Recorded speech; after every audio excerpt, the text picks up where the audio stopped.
So we're here with Ryan Tumaliuan, America's Greatest Otaku candidate from Los Angeles, California. When did you start to get into collecting? The beginning probably happened when I was still in my mother's womb. My very first toy was actually an X-Wing fighter.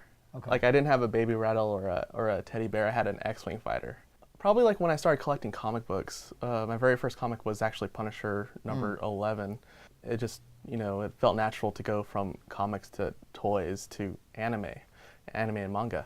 Some of the hardest stuff I was able to find was a Sailor Moon figure. And this figure is actually during the time when Naoko Takeuchi was at Comic-Con. I went to every booth at Comic-Con and I found this one Sailor Moon action figure, and I was like, oh great, this is awesome. So I got that. I waited 2 hours in line, got her autograph, and I was the happiest person alive. I had this Omega Supreme Transformer from when I was a little kid that I got on Christmas Day. He was actually the first Transformer that walks, and like when I got him, he was huge. He was like this big. Unfortunately, on that same day, I started making him walk. His leg broke.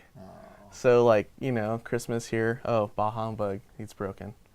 Yeah, so like for the longest time I was searching for that one Transformer. Right. And I actually found him. I have a bunch of Stan Lee autographs. I have Jack Kirby. There's like a bunch of stuff that you can't get autographed anymore, and I have them. Wow. So throughout your entire collection, you've got 10 to 20,000 items. Yeah, about. I could probably buy like a huge mansion with all the stuff that I could, if I were to sell everything. That's not gonna happen though. Have you ever sold anything? No. There was like this saying in Genshiken about there's like souls in everything. I guess it's like a primitive culture religion. And that's kind of like what I think. It's like, oh, like Princess Leia here has a soul. Well, I've always been a creator, I guess, like an artist. My family is mostly artists. All the influence from manga and all the visual influence like actually made me kind of go through that route. I mean, I've always wanted to become a comic book artist, but then I went to school for toy design. I've worked on stuff like Bratz, like dolls. I usually do like a lot of Bratz, or not Bratz, a lot of dolls in general. Rainbow Bright, Tinkerbell, and on the boys' side, I did some stuff for Naruto for Mattel. Oh, cool. I like get toys for reference usually, and then like inspiration. So like when say I'm referencing Poco here, I would look at the face, the eye placement. I would look at her anatomy, and then like kind of match that with whatever I'm designing, like say like a doll, and then I would like take my doll design, and kind of morph this shape and form into what I see fits the doll itself. Right. Are there any artists that you love in that scene that you're favorites of yours? Probably my favorite would be Tristan Eaton. Sure. I have a couple of his stuff.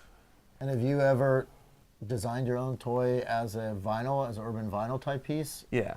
It's a Mikuru in a monkey outfit, and it's actually at my booth at Anime Expo right now. When you draw, you and your brother work together typically? Or? We have the same interests, but our influences are kind of different. So we kind of like have different ideas for like our stories. I usually just come up with a story and I would draw it, and since I do come from an art school, I have a lot of art friends. Sure. And I would bring some of them in and then like help me out like with like say coloring or like logo design. I'm actually I created this one character or this comic called At the Blade of Dawn, and that's actually one of them. The other one I created is Congoers, which is for an anime podcast on the East Coast.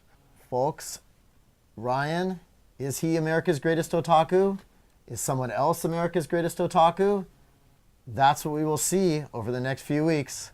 Obviously, America's Greatest Otaku candidates are amazing, so keep with us, and thank you, Ryan. Thank you.